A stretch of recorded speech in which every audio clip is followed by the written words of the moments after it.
مکان کیسے سجاتے ہیں، اور کوئی وجہ نہیں تھی، کیونکہ جنت میں ان دونوں کو رکھنے کا کوئی مطلب ہی نہیں بنتا۔ جب ان کی تخلیق سے پہلے کہہ دیا کہ یہ زمین میں جائیں گے تو جنت میں کیوں رکھا؟ اس لیے آپ نے دیکھا ہوگا کہ عورت سے بہترین گھر کوئی نہیں سجا سکتا، اور مرد سے بہترین گورنمنٹ کوئی نہیں چلا سکتا۔ عورت گورنمنٹ میں آئے گی تو بیڑا غرق کرے گی، بندہ گھر میں جائے گا تو بیڑا غرق کرے گا، کسی نے کچن میں داخل کروا کے اس کو دے دو، تو دونوں ایک دوسرے کی جگہ میں جائیں گے تو کام خراب کریں گے۔ کچھ جنت میں دونوں کو رکھا اس لیے گیا، عورت کو رکھا گیا کہ گھر سجایا کیسے جاتا ہے، دیکھ میں نے جنت کو کیسے سجایا ہے، اے آدم تم رہو، دیکھ گورنمنٹ کیسے چلتی ہے۔ اور جب تربیت ہو گئی تو کہا جاؤ ایز اے وائس رائے میں تمہیں زمین پہ بھیج رہا ہوں۔ آدم علیہ السلام زمین پہ تشریف لائے، خدا نے کہا کہ ٹھیک ہے یا اللہ تیری رضا، میں چاہتا ہوں جنت چھوڑ کے کون جائے، لیکن ٹھیک ہے تیرا حکم ہے میں جاتا ہوں۔ یہاں آ کے بیچارے پریشان رہے۔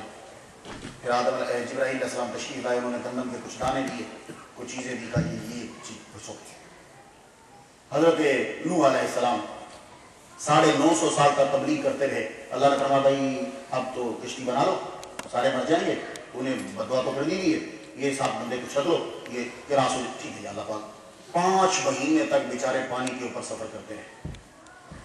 بیٹا ڈوب رہا تھا، کہا یا اللہ میرا بچہ ہے، کہا یا تیرا بچہ نہیں مرنے دے اس کو۔ ٹھیک ہے یا اللہ پاک میں نہیں بولتا، نوح علیہ السلام نہیں بولے، بچہ مر گیا، نظروں کے سامنے ڈوب کے مر گیا۔ حضرت ابراہیم علیہ السلام نے 90 سال گزارا، کہا یا اللہ مجھے بچہ چاہیے نا، اللہ نے کہا بچہ دیتے تمہیں۔ حضرت حاجرہ کو پہلا بچہ ہوا، یہ اولڈ ٹیسٹمنٹ کے اندر لکھا ہے، اسے دوبارہ تشریح آج کل یہ پھیلا رہے ہیں کہ 2 چیزیں پھیلا رہے ہیں، نعوذ باللہ نعوذ باللہ نعوذ باللہ۔ پہلی یہ کہ حاجرہ لونڈی تھی، اور دوسری چیز کہ پہلا بیٹا آئزک تھا، دونوں غلط ہیں۔ بی بی حاجرہ مصر کے بادشاہ کی بیٹی تھی، اور یہ جملہ جو میں آج بول رہا ہوں یہ تمہیں بھی نہیں پتا، حاضر ہم تمہیں ربی، ان کے ابا نے اپنی بیٹی کو کھانا پہنچانے کے لیے 2 سمندروں کے بیچ میں نہر نکالی تھی، 2 سمندروں کے بیچ میں حضرت بی بی حاجرہ کے ابا نے نہر نکالی کہ میری بیٹی کو کھانا اس کے گھر میں پہنچے، اور آج تک وہ نہر موجود ہے، یہ حضرت حاجرہ کے ابا نے نکالی ہے۔ اس لیے میں کہتا ہوں میلاد منایا کرو تاکہ پتہ چلے۔ بی بی حاجرہ کو لونڈی کہنے والوں، اور پھر سنو دوسرا جملہ سنو، تیسری دلیل کو میں دے رہا ہوں۔ بی بی سارا سے جن کے بیٹے سے آئزک حضرت اسحاق علیہ السلام پیدا ہوئے ہیں، کبھی ڈائریکٹ فرشتوں نے بات نہیں کی۔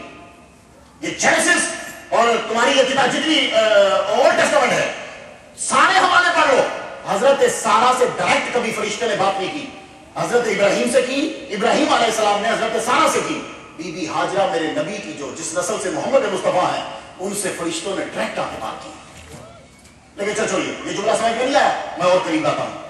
یہ تم لوگ دوڑتے کیوں وہ صفا مروہ پہ؟ سارے جلدی سے بولیں گے نہیں صاحب اوہ یار 9 سال تو تیرے پیچھے بھی ہو گئے، اب تو ہم بھی مقرر بن گئے، وہ اس لیے دوڑتے ہیں، اور بی بی حاجرہ دوڑی تھی پانی کے لیے۔ نہیں، مولوی ہے، کبھی نہ کبھی بتا لے گا۔ یہ کیا لاجک ہوئی کہ حضرت حاجرہ دوڑی تھی؟ تو کیا پہلی دفعہ دوڑی تھی؟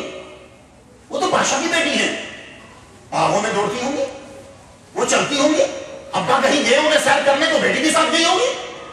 تو جدھر جدھر بی بی حاجرہ چلی ہیں سارے چلو نا وہاں، ایجپٹ کے اندر جاؤ اور ایجپٹ میں تلاش کرو کہ ایجپٹ کے اندر کہاں کہاں کس جگہ پہ بی بی حاجرہ تھی اور کہاں کہاں وہ چلی تھی، ہم وہاں چلیں گے۔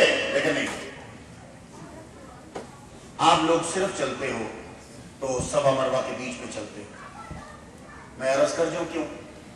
بی بی حاجرہ جب بچے جتنے ہوتے ہیں یہ بڑے تیز دوڑتے ہیں، چلتے ہیں، مسجد کے اندر بھی دوڑتے رہتے ہیں، تو بی بی حاجرہ ہر جگہ چلی ہوں گی، بی بی حاجرہ کئی جگہ چلی ہوں گی، لیکن تم لوگ ہر جگہ پہ نہیں دوڑتے، تم اگر چلتے ہو تو صرف صفا مروہ میں دوڑتے ہو۔ کیوں؟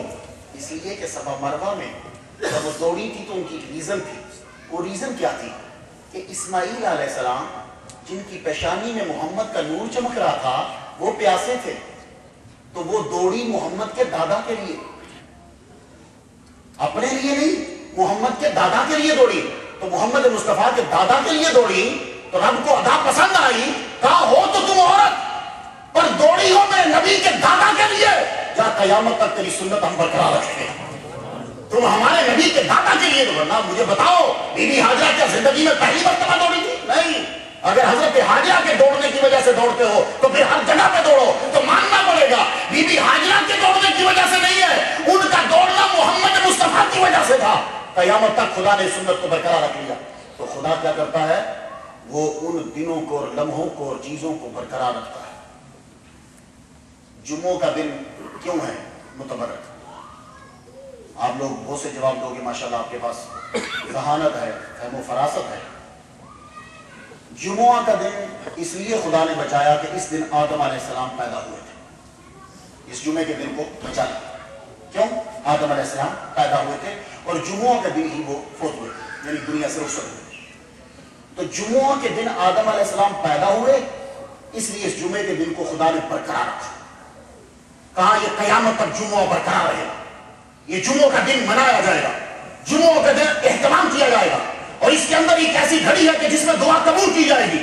یا اللہ کیوں؟ کہا آدم پیدا ہوئے تھے، یہ میرے نبی کی حدیث ہے، مشکاہ شریف میں ہے۔ توجہ ہے، آدم جمعہ کے دن پیدا ہوئے تھے، خدا نے جمعہ کے دن کو محفوظ کر لیا۔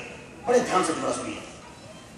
10 محرم کو موسیٰ علیہ السلام نے سمندر کو کراس کیا تھا، خدا نے 10 محرم کو محفوظ کر لیا۔ تم 10 کا روزہ رکھتے ہو، وہ تمہارے گناہ کو معاف کرتا ہے اس دن کا روزہ۔ اچھا، خدا نے 10 محرم کو محفوظ کر لیا، کیوں؟ موسیٰ علیہ السلام نے اس دن سمندر کو کراس کیا تھا۔ کئی اور وجوہات ہیں، لیکن میں جو بیان کر رہا ہوں اسے سماعت کیجیے۔ 10 محرم کو محفوظ کر لیا۔ عیسیٰ علیہ السلام کے اوپر اتوار کے دن کھانا اترا تھا، اتوار کو محفوظ کر لیا۔ اتوار محفوظ ہے، سنڈے محفوظ ہے، کسی نہ کسی جگہ پہ محفوظ ہے۔ خدا تعالیٰ نے آرڈر دیا حضرت ابراہیم علیہ السلام کو، اپنے بیٹے کو قربانی کرنے کے لیے پیش کر دو، قربان کرنے کے لیے۔ ابراہیم علیہ السلام نے زندگی میں ایک مرتبہ بیٹا لٹا دیا، آج تک خدا نے 10 ذی الحج کو محفوظ کر لیا۔ ایک دن یہ کام ہوا تھا کہ اسماعیل علیہ السلام کے یہاں چھری رکھی تھی، آج تک 10 ذی الحج محفوظ ہے۔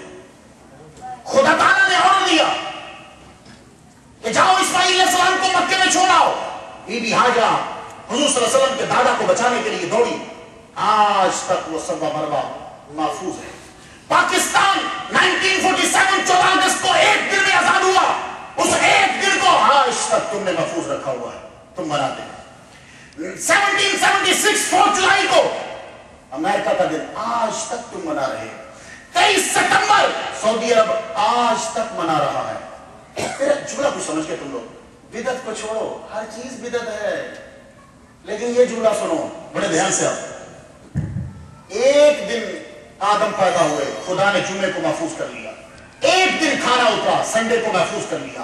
ایک دن موسیٰ نے سمندر کراس کیا، خدا نے 10 کو محفوظ کر لیا۔